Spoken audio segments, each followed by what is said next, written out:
All right, guys, I'm going to tell you something right now. No matter how hard you try, I promise you that you will never hate journalists enough. It'll never be enough because these people, they're all mentally ill. They all have some sort of ideological axe to grind. They've all got some sort of weird hidden agenda. They can't just report on something and say, this thing looks good because X, Y, or Z. There always has to be some sort of weird, twisted, sick personal ideological belief that they have to interject onto everything that they write about.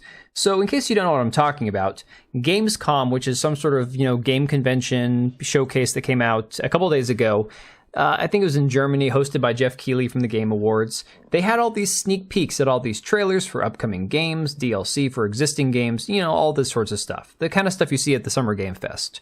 And of course, there was this one for the VR Batman Arkham Shadow game. Now, PC Gamer decided to write an article about this, but their little headline here on Twitter says, "Watch a latex-clad billionaire punch out poor people in the debut gameplay trailer for Batman Arkham Shadow." Again, billionaire punches poor people. That's how they wanted to portray this game. They wanted to spin the narrative and say, well, yes, it looks like a fun VR game, but really Batman's a fascist who goes out and does vigilante justice and beats up the poor people. And really, he's the problem with Gotham.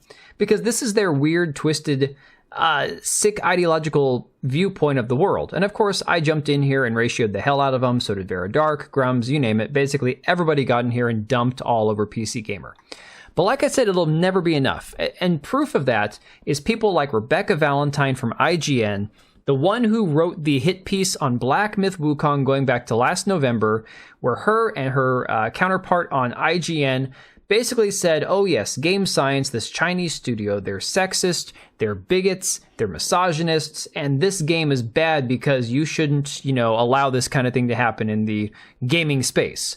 Well, she has since gotten rid of her Twitter account. She's locked it down. She put on there, she's leaving Twitter, don't DM her. But she went to Reset Era, which is, again, one of these websites that is just full of these complete ideological lunatics, these people who are in their own echo chamber, and goes on here and says, I've done so much good work, and this is like the pinnacle of my journalistic career. And so somebody was responding over here, fluffing her up, and she goes, thank you so much.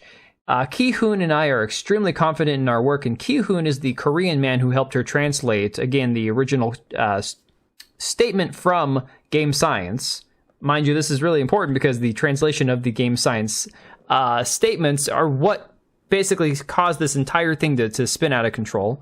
She goes on to say, we checked and verified everything very, very diligently. I'd go so far as to say this is my proudest work as a journalist so far, even if I wish it wasn't necessary. But I won't pretend that getting dozens of emails and tags on social daily, accusing me of mistranslating or whatever doesn't occasionally worm its way into my brain. I feel like I'm being gaslit every time I log on, which is crazy because most of us are sick and tired of the media gaslighting us. We've seen it for years now, and it's just reached a boiling point where we're like, if you look at the trust of Americans and people worldwide for their local or national media outlets, it's non-existent. People are sick and tired of the media because all we get is a one-sided, biased, ideological opinion that doesn't give you the whole story. So, of course, Old Man Grim here on Twitter put out the other side of the story, where Ki-hoon Chan is over here basically saying that, oh, these people are unhinged, I'm so effing pissed off, this has gone too far. Don't play Black Myth Wukong. If you must, go and pirate it. If you enjoy it, I do not want to know it. F Game Science and all the grifters who are doing this to one of my favorite people in the industry.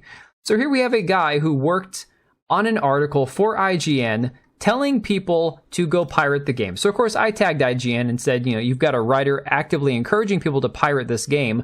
This is incredibly unprofessional behavior for a, quote, news outlet. But, of course, IGN's not going to do anything. We've seen this before. IGN doesn't care. So PC Gamer, who we previously talked about with their idiotic takes, also has another article out here saying, we asked Black Myth Wukong's developer about the controversy over its founder's past sexist remarks, but Game Science's only reply was, no comment. And, of course, this isn't going well for them again. They've already been ratioed. Everyone's saying, yeah, shut up, nobody cares, take the L. But the fact of the matter is they won't let it go because for them, this is an ideological win that they need. They said you shouldn't like this game, you shouldn't buy this game because we claim these people are X, Y, or Z. And if you go buy this game, that makes you a bad person also. Because again, it's always about political sides or ideological sides with these people. They want to be like, oh, the culture war chuds are bad people and grifters. But they make everything about you either have to completely align with what they say and you go, lockstep marching to their tune, or you're a terrible person. So, of course, Veridark says they're so desperate to bury this game. It's been a massive success so far, and that infuriates them. And that's 100% true. Then we even see like Kotaku jumping in, and Grumps points out how salty they are, and they go, Black Myth Wukong isn't necessarily a bad time, provided all you truly want and need from the game is to be an angry little magic monkey in a glorified boss rush fighting off various animals who know ancient martial arts. Black Myth Wukong's a game trying to please two very specific crowds. Both will end up doing extra homework to get to the goods, and the game is doing itself no favors by leaving pages out of the textbook. But so be it, Black Myth Wukong can just be another forgettable, also ran in a crowded genre. There is nothing else gamers need to hear. Again, saying that about a game that's already had 2.2 million people play it concurrently on one platform is asinine. Then we've seen them run with this narrative. This proves that almost 2 million of the 2.2 million Black Myth Wukong Steam players are based in China.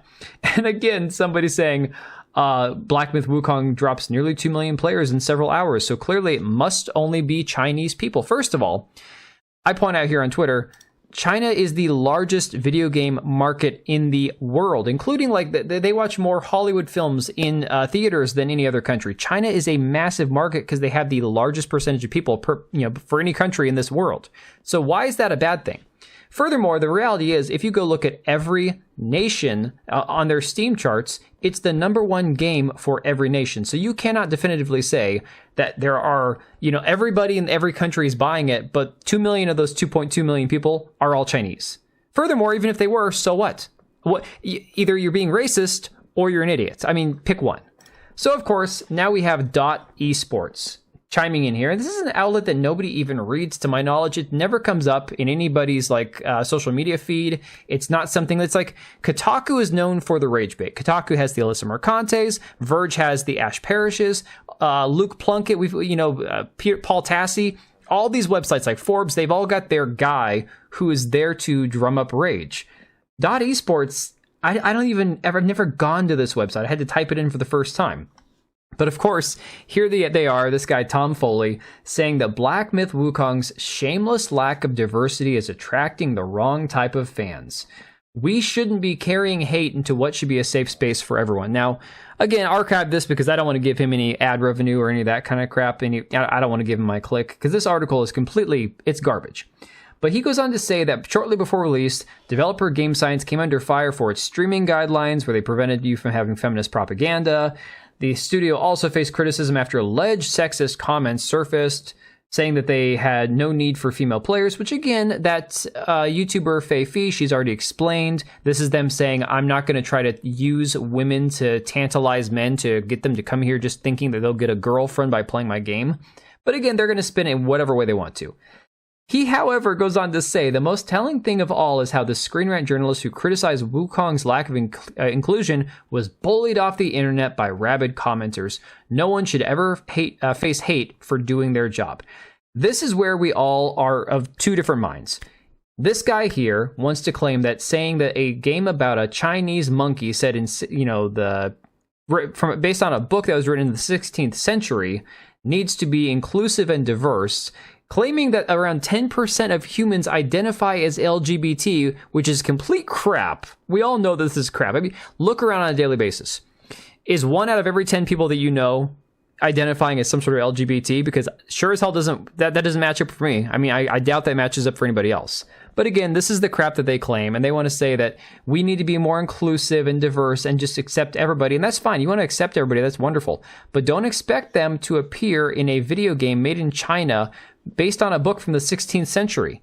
Again, these people are so full of it, and the reality is they want to claim that this will make a game better. I don't think Black Myth Wukong needs help, okay? Right now, on a Thursday night, 1 million people playing it right now, and it reached a new all-time peak today of 2.4 million. This game is doing gangbusters. It's only going to continue to get better, and these people can just be mad about it, At this point, just sit and spin. I'm going to leave it right there, guys. Let me know what you think about all this mess, and I will catch you later. All right, and if you made it this far, thank you so much for watching the video. Thank you for being here. I do have 2 channels, Minimal Effort Podcast, as well as my gaming channel. I do have a Twitch and Kick for my gaming channel. We do live streams over there occasionally, maybe once a week. And then if you are in the market for a new PC, make sure to check out Meta PCs. Click the link I have down below. Use code TBO at checkout for a special discount. Thanks again for watching, and I'll see you next time.